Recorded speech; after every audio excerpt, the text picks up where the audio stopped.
Dalam hadis ada yang mengatakan bahwa mengumumkan kabar mati dalam masjid tak boleh. Bagaimana tu Pak Ustaz?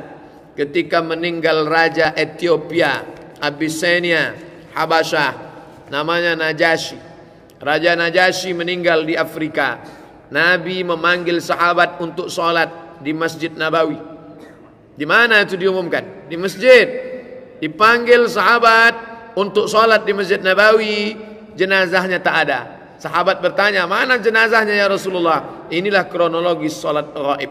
Diumumkan, dipanggil. Yang tak boleh itu membunyikan lagu-lagu, musik-musik maksiat di masjid. Hari libur besok hari Ahad gotong royong. Dalam rangka pergantian tahun gotong royong kita di masjid, marilah kita hidupkan lagu-lagu yang tidak-tidak. Memang lagunya lagu Arab, tapi artinya tak ada Islami sama sekali. Ya asmar latin sani, ya asmar wahai kau yang hitam manis, latin sani, don't forget me. Itu bukan lagu Islam. Ibu, bapak yang punya lagu ya asmar latin sani, buang. Itu bukan lagu Islam. Habbena ba'dina fil hawa sawa. Ustaz kau tahu, saya tengok video klipnya di TV Riau. Habbena ba'dina fil hawa sawa. Habbena ba'dina, aku cinta sama kamu, kamu cinta sama aku, fil hawa sawa. Kita sama-sama cinta. Itu diputar di masjid. Tak betul. Jangan asalkan Arab, asal lagu Arab ngangguk-ngangguk gambus. Tak apa kata Arab tu tak dia.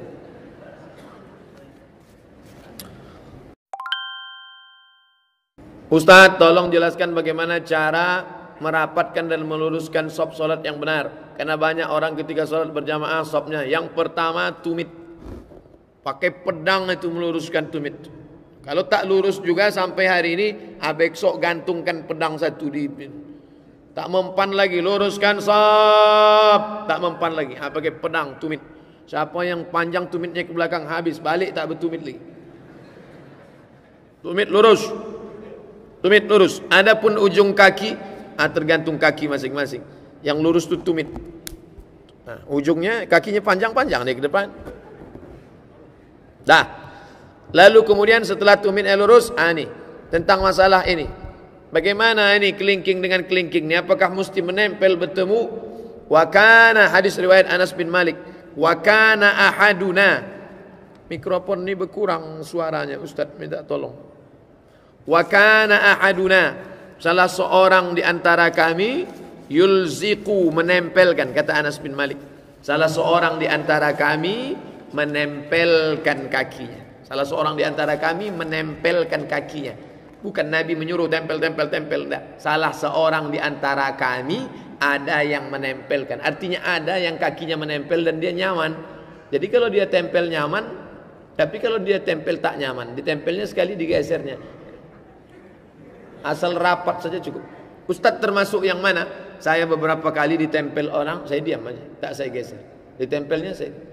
Cuman bergerak pula kelingking dia agelis. Dah, pertama tumitnya rata, yang kedua kakinya rapat. Saddul khalal, tutup celah, jangan tutup celah. Celah, tutup. Qadamun biqadamin, kaki rapat dengan kaki, bahu rapat dengan bahu. Jangan ada celah. Bahu rapat dengan bahu, kaki dengan kaki. Imam jangan angkat takbiratul ihram sebelum sop lurus. Ini video ini potong. Penjelasan tentang sop potong 1 menit. Masukkan ke Instagram. Potong 2 menit. Video pendek-pendek. Dipotong pendek-pendek. Ini tentang masalah sop. Umat Islam meremehkan sop. La takhtalifu. Jangan sop kalian bengkok. Fakhtalafat qulubukum. Sop kalian bengkok, hati kalian ikut bengkok. Bayangkan itu. Kenapa hati jamaah bengkok, sopnya bengkok? Ustaz, benarkah Indonesia sedang terancam seperti yang dikatakan Panglima TNI, bahwa Indonesia dikuasai 4 kekuatan, komunis dikomandoi RRC, Nasrani dan Yahudi dikomandoi Amerika, Eropa, Syiah dipelopori Iran, kemudian Islam liberal dari kalangan umat Islam yang munafik. Bagaimana cara kita untuk mengantisipasi semua ini Pak Ustadz? Alaikum bil jamaah. Alhamdulillah Allah berikan Panglima TNI yang Masya Allah dekat kepada Islam. Memang dari dulu secara sejarah TNI kita ini sejak Panglima Besar Jenderal Sudirman, sebelum itu lagi memang dekat kepada umat Islam. Satu-satunya benteng NKRI ini tentara dengan Islam. PKI akan memecah tentara dengan umat Islam. Umat Islam ini adalah gajah, raksasa. Menghancurkan raksasa tidak bisa mudah. Maka cara menghancurkan raksasa, dia mesti dibenturkan gajah dengan gajah. Akan dibenturkan Islam dengan tentara. Insya Allah itu tak akan terjadi. Pondok-pondok pesantren, para ulama bekerja sama untuk mengatasi yang empat ini. Syiah, liberal, Yahudi, Nasrani, komunis. Insya Allah.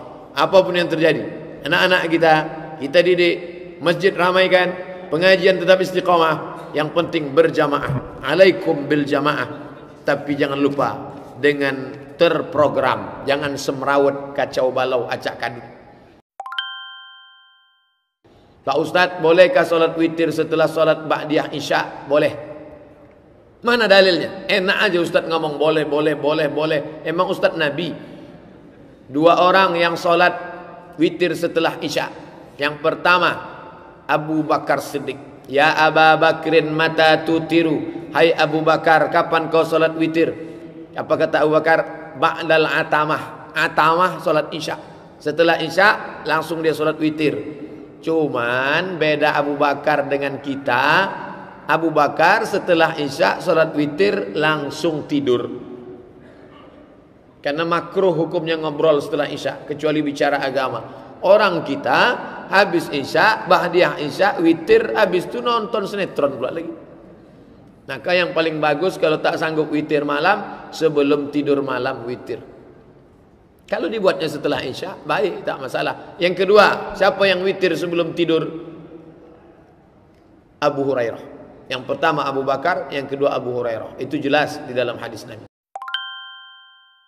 Kapan niat solat itu Pak Ustadz? Apakah sebelum solat? Mazhab Syafi'i niatnya di dalam takbiratul ihram. Dari A sampai bar, di situ letak niat. Mazhab Syafi'i. Allahu Akbar. Disitulah letak qasad, ta'arad, ta'yin. Salatnya salat apa? Salat maghrib. Berapa rakaat? 3 rakaat. Jadi imam apa jadi makmum? Jadi makmum. Bagi yang melafazkan, diucapkannya usolli fardal maghribi 3 rakaatin adaan makmuman lillahi ta'ala. Tapi itu bukan niat. Niat itu di dalam. Ma'allun niyati al-qalbu. Tempat niat itu hati. Maka dia berniatnya itu di dalam. Nah, kapan niat itu? Mazhab Syafi'i di dalam takbiratul ihram. Ini A, ini bar. Allahu Akbar. Di situlah letak niat. Allahu Akbar. Itu Syafi'i. Hanafi, Hambali, Maliki sebelum takbir. Makanya kalau bapak ibu sholat, ada imam takbirnya pendek. Allahu Akbar. Loh, kapan dia berniat? Sebelum takbir dia niat. Niat itu tak bersuara. Kalau ada orang melafalkan niat, lidaf'il waswasah, untuk menolak waswasah. Karena kalau dia langsung takbir, Allahu Akbar, hatinya berkata-kata, ini sholat isya apa sholat maghrib? Sholat qasar apa sholat jamaah? Ustadz yang mana? Saya berniat dalam takbir. Allahu Akbar. Nah disitulah letak qasad, ta'arad, ta'yin. Sholatnya apa? Berapa rakaat? Jadi imam apa jadi makmum? Lillahi ta'ala. Bagaimana menanggapi teman yang banyak alasan ketika kita menasihatinya? Jangan pacaran, jangan tahun baru, itu haram, itu dilarang, tapi tetap dia lakukan. Nabi menghadapi orang macam ini, makan pakai tangan kanan, makan pakai tangan kiri. Kata Nabi, yang makan pakai tangan kiri itu setan. Kenapa kau makan pakai tangan kiri? Apa kata dia? Aku tak bisa ya Rasulullah. Marah Nabi. Kata Nabi, sebetulnya kau bisa. Kau bisa makan pakai tangan kanan, tapi kau tetap memperturutkan. Kenapa? Sombong. Sombong itu bukan orang yang angkuh petantang petenteng. Bukan itu orang sombong. Sombong itu apa? Batarul haq, menolak kebenaran. Ini menolak kebenaran. Walaupun dia ramah, walaupun dia nraktir kita makan, dia sombong. Orangnya rendah hati Pak Ustaz, low profile. Bukan itu makna sombong. Sombong itu artinya menolak kebenaran. Semua orang yang menolak kebenaran sombong, dan orang sombong tak mencium bau surga. La yadkhulul jannah, tak masuk surga. Man kana fi qalbihi, siapa yang dalam hatinya mithqala habbatin min khardalin min kibrin, ada sombong sebesar biji sawi. Ustaz, saya baca buku Parenting Muhammad Fauzil Azim. Apakah yang kita lakukan untuk anak kita? Apakah kita telah mengusap kepala anak kita sebagaimana Rasulullah? Apakah kita telah mengecup kening anak kita? Sangat rindu sayang. Meleleh air mata saya Pak Ustaz. Bagaimana cara kami orang tua menyelamatkan anak dari dunia yang penuh fitnah ini? Baca bukunya sudah, amalkanlah. Cium keningnya, usap kepalanya. Nabi masih mengusap kepala Fatimah, bagaimana anak gadisnya. 4 anak gadis Nabi: Zainab, Ruqayyah, Ummu Kalthum, Fatimah. Anak laki-laki dulu lahir pertama Al-Qasim. Setelah itu Zainab, Ruqayyah, Ummu Kalthum, Fatimah terakhir anak perempuan. Habis Fatimah lahir lagi adiknya Abdullah. Ini ke-6 ini anak Khadijah.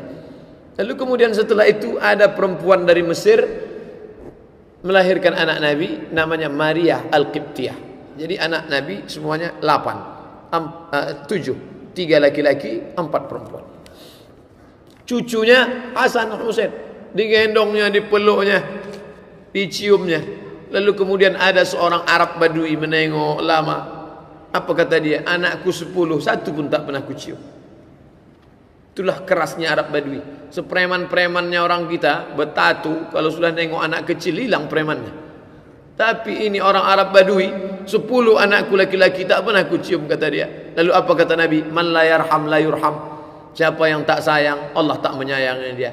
Irhamu ar-rahimuna yarhamuhumur rahman. Hanya orang-orang penyayang saja yang disayang Allah. Irhamu man fil ardi yarhamukum man fis sama. Sayangi makhluk yang rendah di bumi, maka yang maha tinggi akan menyayangimu. Begitu pesan Nabi.